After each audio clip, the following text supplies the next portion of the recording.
बिस्मिल्लाहिर्रहमानिर्रहीम। Fundamentals of chemistry में आज एम्पिरिकल फार्मूला और मॉलिक्यूलर फार्मूला को पढ़ेंगे कि एम्पिरिकल फार्मूला क्या होता है और मॉलिक्यूलर फार्मूला क्या होता है। चलिए स्टार्ट करते हैं। सबसे पहले है एम्पिरिकल फार्मूला। एम्पिरिकल फार्मूला जो है बेसिकली ये किसी मुरक्कब का, किसी कंपाउंड का वो फार्मूला है जो उसमें मौजूद एटम्स के दरमियान सादा तरीन निस्बत को, सादा तरीन रेशो को जाहिर करे, उसका एम्पिरिकल फार्मूला कहलाता है। इसी मुरक्कब का, कंपाउंड का वो फार्मूला जो इसमें मौजूद एटम्स के दरमियान सादा तरीन निस्बत को जाहिर करे, उसका एम्पिरिकल फार्मूला कहलाता है।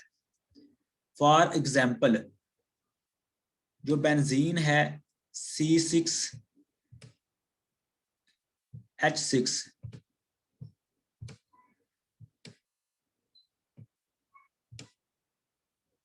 अब इसका जो एम्पिरिकल फार्मूला होता है वो होता है जी CH।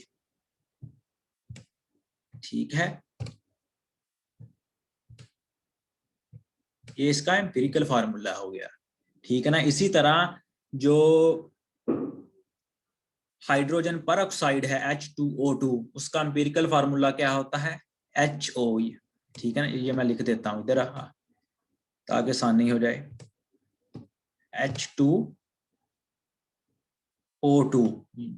देखें, जहां परऑक्साइड जहां भी लिखा आ जाए ना, इसका मतलब होता है वहां पर ऑक्सीजन ऑक्सीजन सिंगल बॉन्ड है, यानी ऑक्सीजन ऑक्सीजन के साथ डायरेक्टली सिंगल बॉन्ड के थ्रू अटैच है।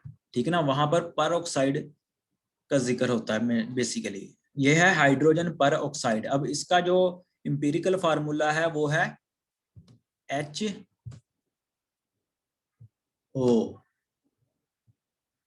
ये इसका हो गया जी एम्पिरिकल फार्मूला। अगर आप स्ट्रक्चर की बात करें ना हाइड्रोजन परऑक्साइड की, इस तरह होता है जिसका ऑक्सीजन ऑक्सीजन सिंगल बॉन्ड होता है, और फिर ये जो है होते हैं ना ऑक्सीजन इधर हाइड्रोजन के साथ इधर अटैच होते हैं। ये देखें जी, आपकी आसानी के लिए मैंने इसे भी बना दिया स्ट्रक्चर। जब भी ऐसा ऑक्सीजन ऑक्सीजन सिंगल बॉन्ड आ जाए तो यहाँ पर परऑक्साइड का जिक्र होता है, परऑक्साइड की बात करते हैं। ये देखें जी, ठीक है ना। तो बेंजीन का जो एम्पिरिकल फार्मूला होता है वो होता है CH, यानी कि C6H6 का क्या फार्मूला होगा जी? CH। इसी तरह हाइड्रोजन परऑक्साइड का क्या होगा एम्पिरिकल फार्मूला? HO। ठीक है। अब बाज ऐसे कोवलेंट कंपाउंड भी हैं जिनका कोई मखसूस मॉलिक्यूलर फार्मूला नहीं होता और उनको एम्पिरिकल फार्मूला से जाहिर करना आसान होता है। मिसाल के तौर पर सिलिका, सैंड, रेत। ठीक है ना, SiO2। ठीक है ना, एक कंपाउंड है जिसके मॉलिक्यूल्स अलग अलग नहीं होते, बल्कि उसकी साख्त कुछ इस तरह की है कि इसमें ऑक्सीजन और सिलिकॉन एटम्स एक खास पैटर्न में जुड़े होते हैं। बेसिकली ये एक पॉलीमर होता है। ठीक है ना। अब इसमें जो सादा तरीन निस्बत है वो 2:1 की है, इसलिए रेत का कोई मॉलिक्यूलर फार्मूला नहीं होता, बल्कि उसे एम्पिरिकल फार्मूला, उसका जो एम्पिरिकल फार्मूला है वो SiO2 यानी कि सिलिकॉन डाइऑक्साइड यानी SiO2 से जाहिर किया जाता है। ये बेसिकली इसका एम्पिरिकल फार्मूला ही है।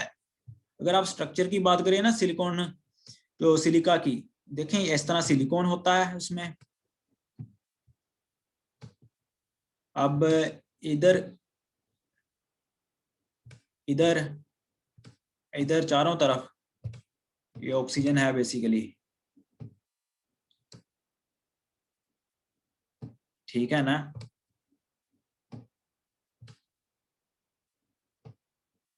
ये बेसिकली रिपीटेटिव यूनिट्स होते हैं, उनसे मिलके इसका जो बेसिकली स्ट्रक्चर होता है ये एक पॉलीमर होता है। ठीक है ना। ठीक है ना, इस तरह का इसका एक स्ट्रक्चर होता है। ठीक है ना। आगे बेसिकली फिर इससे आगे इस तरह के यूनिट और शुरू हो जाएंगे। ठीक है ना, सो ऑन।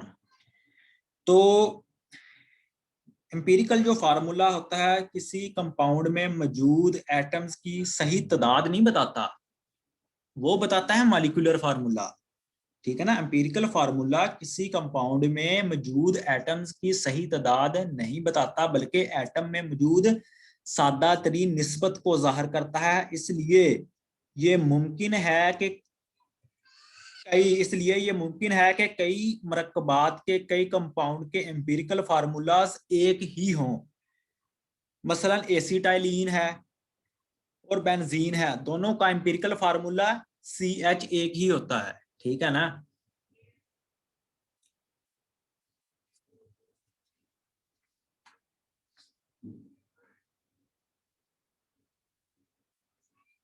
देखें, जो सारे आयोनिक कंपाउंड होते हैं ना, सारे आयोनिक कंपाउंड होते हैं, ठीक है ना, उनको एम्पिरिकल फार्मूलाज की सूरत में जाहिर किया जाता है। ये फार्मूलाज उनमें मौजूद आयंस की सादा तरीन निस्बत को जाहिर करते हैं। सोडियम क्लोराइड का फार्मूला NaCl इसमें मौजूद सोडियम और क्लोराइड आयंस की सादा तरीन निस्बत को जाहिर करता है। आगे है जी मॉलिक्यूलर फार्मूला। मॉलिक्यूलर फार्मूला जो है ये बेसिकली क्या करता है, molecules are formed by the combination of atoms. These molecules are represented by molecular formula that shows actual number of atoms of each element present in a molecule of that compound.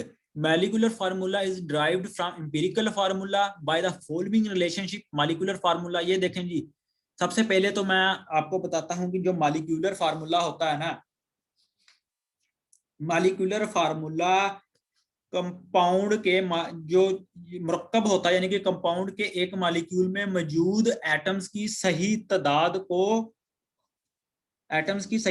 को जाहिर करता है। Molecule कैसे बनते हैं, combination of atom से मिलके बनते हैं। ठीक है ना। अब इन मॉलिक्यूल्स को मॉलिक्यूलर फार्मूला से जाहिर किया जाता है। मॉलिक्यूलर फार्मूला से मुराद ये है कि ये बेसिकली ये जो कंपाउंड का जो एक मॉलिक्यूल होता है उसमें जो मौजूद एटम्स की जो सही तादाद होती है ना, उसको जाहिर करता है मॉलिक्यूलर फार्मूला। जो एक्चुअल नंबर ऑफ एटम है उनको जाहिर करता है मॉलिक्यूलर फार्मूला। ठीक है ना। अब मॉलिक्यूलर फार्मूला को आप जो basically molecular formula is derived from empirical formula by the following relationship. ये नीचे भाई रिलेशनशिप दिया गया है। Molecular formula is equal to empirical formula, आगे n है, n बेसिकली 1 है, 2 है, 3 यानी 1 2 3 एंड सो ऑन, कोई भी नंबर हो सकता है। ठीक है ना। अब देखें जी मॉलिक्यूलर फार्मूला जो है बेंजीन का, ये बेसिकली CH जो है ये एम्पिरिकल फार्मूला है। ठीक है ना।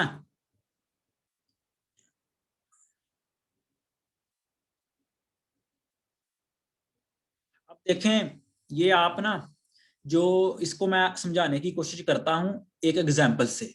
देखें, ये देखें जी एक बेंजीन है। बेंजीन का एम्पिरिकल फार्मूला होता है CH।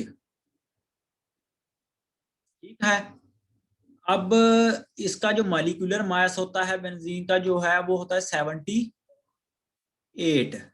अंडरस्टैंड। अब इसका जो मॉलिक्यूलर मास है वो 78 है। आपने इसका मॉलिक्यूलर फार्मूला मालूम करना है। देखिए हमें क्या दिया गया है, हमें इसका एम्पिरिकल फार्मूला दिया गया जो कि CH है, जो मैं ऑलरेडी एक्सप्लेन कर चुका हूं, और इसका मॉलिक्यूलर मास 78 है।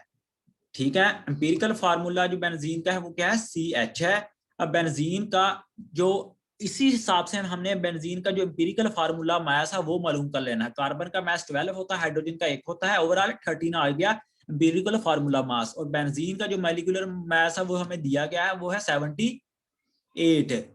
अब देखें ये जो N है ना, इसको मालूम कैसे करते हैं। देखें जो ये देखें मॉलिक्यूलर फार्मूला जो होता है, ये मॉलिक्यूलर फार्मूला किसके इक्वल होता है, एम्पिरिकल फार्मूला और एन के। एन को जब ये बेसिकली जब एम्पिरिकल फार्मूला है ना, यहाँ पर मल्टीप्लाई हो रहा है एन से, और यहाँ आकर नीचे मॉलिक्यूलर फार्मूला से ये बेसिकली डिवाइड हो जाएगा।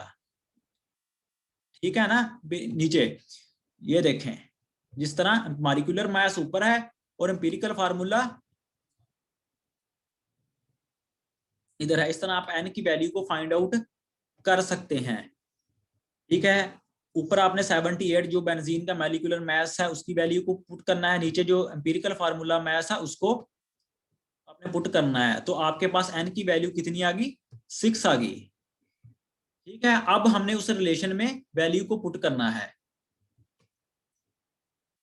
एम्पिरिकल फार्मूला क्या है, CH, और जो n की वैल्यू है, ठीक है ना, जो इधर n की वैल्यू थी वो हमारे पास क्या आई है, 6 आई है, उसको 6 से मल्टीप्लाई करना है। तो हमारे पास जो मॉलिक्यूलर फार्मूला आ गया वो हमारे पास C6H6 इस तरह आ गया। लहजा जो बेंजीन का मॉलिक्यूलर फार्मूला है वो C6H6 है। अब आपको पता लग गया होगा कि किस तरह हमने जो मॉलिक्यूलर फार्मूला है वो मालूम करना है। अब ये जो स्टेटमेंट लिखी है कि molecular formula is derived from empirical formula by the following relationship, molecular formula is equal to empirical formula और multiplied by n basically number है। इसको हमने किस तरह फाइंड आउट करना है, ये देखें जी, हमने मॉलिक्यूलर मास को उसके एम्पिरिकल फार्मूला से डिवाइड कर देना है और हमारे पास n की वैल्यू आ जाएगी, और फिर n को इस रिलेशन में हमने पुट करना है।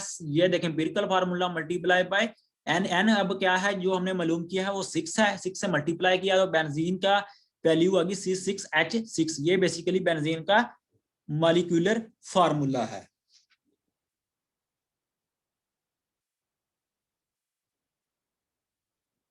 ठीक है, तो होप कि अब आपको एम्पिरिकल फार्मूला और मॉलिक्यूलर फार्मूला के बारे में पता लगा होगा कि एम्पिरिकल फार्मूला क्या होता है। ये बेसिकली मैं एक बार फिर बता देता हूँ, किसी कंपाउंड का वो फार्मूला जो उसमें मौजूद एटम्स के दरमियान सादा तरीन निस्बत को जाहिर करे उसका एम्पिरिकल फार्मूला कहलाता है।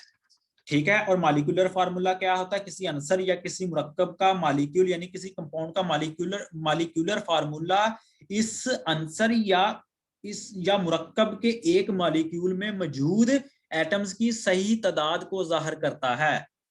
यानी कि मॉलिक्यूल्स में जो एटम्स की सही तादाद है मॉलिक्यूलर फार्मूला हमें वो बताता है। जिस तरह वाटर का मॉलिक्यूलर फार्मूला होता है H2O, इससे हमें पता लग गया कि वाटर का जो मॉलिक्यूल है इसमें हाइड्रोजन के 2 एटम्स और ऑक्सीजन का 1 एटम मौजूद है, प्रेजेंट है, इनके दरमियान बॉन्ड फॉर्मेशन हुई है। ठीक है,